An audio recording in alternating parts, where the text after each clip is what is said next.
ہے کہ جب حضور مسجد نبوی سے باہر نکلتے ہیں تو آگے حضرت عمر و ابو بکر رضی اللہ تعالی عنہما کھڑے ہیں، چہرے کے اوپر عجیب اداسی ہے۔ کہا عمر ابو بکر اس وقت کیوں کھڑے ہو؟ عرض کی حضور بھوک نے گھر میں ٹکنے نہیں دیا، ہم نے چاہا حضور کا چہرہ دیکھ لیں تو کچھ پیاس بجھ جائے، کچھ بھوک مٹ جائے۔ حضور نے فرمایا میرا حال بھی یہی ہے، جس چیز نے تجھے گھروں سے نکالا ہے وہی چیز مجھے گھر سے نکال لائی ہے۔ چلتے ہوئے حضرت ابو ایوب انصاری کے گھر کے قریب سے گزرے،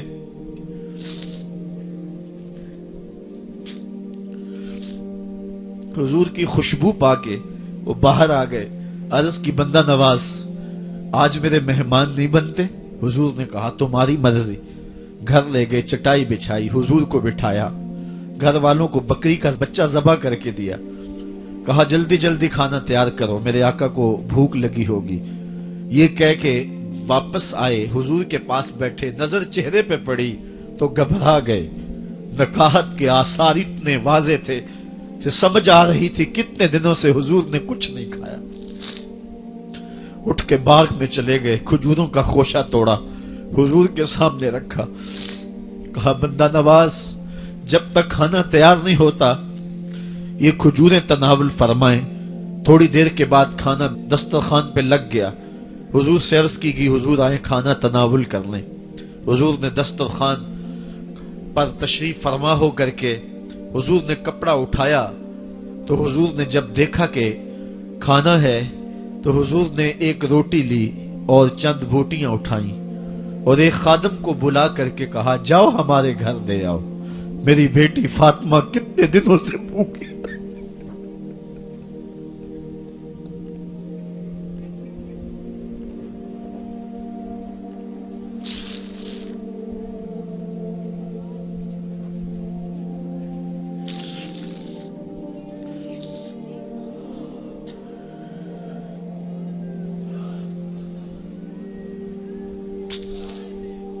کہا جاؤ ہمارے گھر دے آؤ، میری فاطمہ کتنے دنوں سے بھوکی بیٹھی ہوئی ہے۔ مال کے کونین ہیں گو پاس کچھ رکھتے نہیں، دو جہاں کی نعمتیں ہیں ان کے خالی ہاتھ میں۔ آپ کو پتا ہوگا کہ جب میرے رسول کا انتقال ہوا ہے، حضور کا وصال ہوا ہے، تو حضور کی ایک زرہ ایک یہودی کے گھر میں گروی رکھی ہوئی تھی، حضور نے زرہ رکھ کر کے اس سے قرض لیا ہوا تھا۔ یہ اسلام کی غربت کی کہانی ہے، اور پھر اللہ نے اسلام کو امارت کے رنگ بھی دیے۔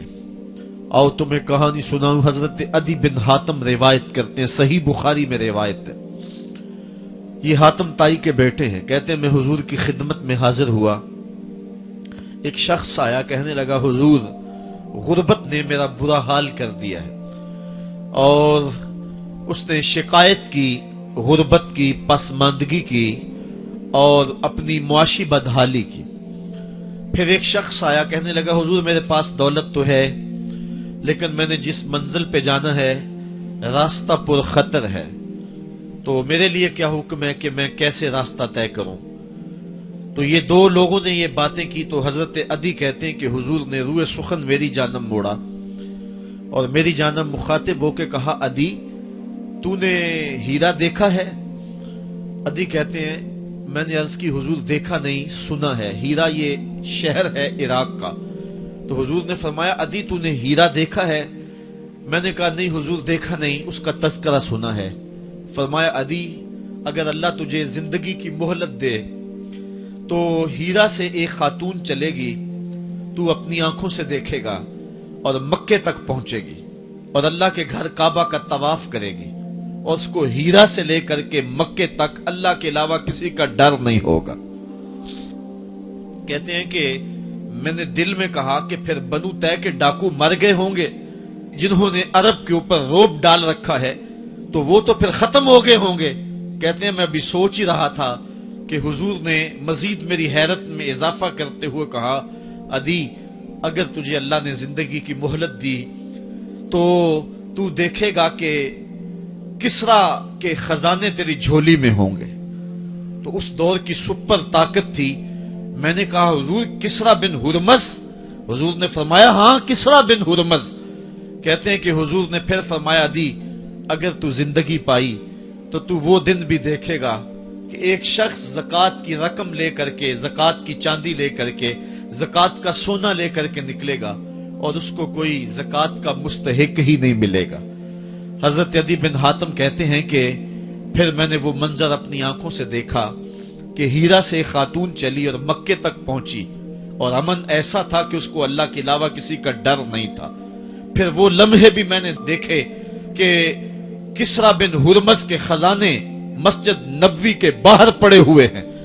تو کہتے ہیں تیسری چیز میں دیکھ نہ سکا اور میں نے لوگوں کو کہا کہ یہ میں تو نہیں دیکھ سکا، میری شاید زندگی وفا نہ کرے، اور اگر تمہاری زندگی وفا کرے تو تم دیکھنا میرے آقا نے جو فرمایا تھا 2 باتیں تو پوری ہو گئی ہیں اور تیسری بات تم دیکھ لو گے. حضرت یحییٰ بن سعید فرماتے ہیں کہ حضرت عمر بن عبدالعزیز کا زمانہ تھا اور انہوں نے مجھے افریقہ کی جانب زکوٰۃ وصول کرنے کے لیے بھیجا. میں وہاں سے زکوٰۃ وصول کی اور پھر میں زکوٰۃ لینے والے مستحقین کو ڈھونڈنے لگا. تو کہتے ہیں مجھے کوئی مستحق نہ ملا. پھر میں غلام پکڑتا اور اس کے پیسے دے کے اس کو آزاد کرواتا چلا جاتا. حضرت عمر بن عبدالعزیز کا زمانہ ہے کہ گورنر ہے عراق کا. وہ حضرت عمر بن عبدالعزیز کو لکھتا ہے کہ اتنی رقم ہے، اس کا کیا کرنا ہے؟ تو عمر بن عبدالعزیز کہتے ہیں رقم لے کے یہاں نہ آنا، وہاں عراق کے لوگوں میں بانٹ دو، جو زکوٰۃ کے مستحق ہیں ان کو تقسیم کر دو.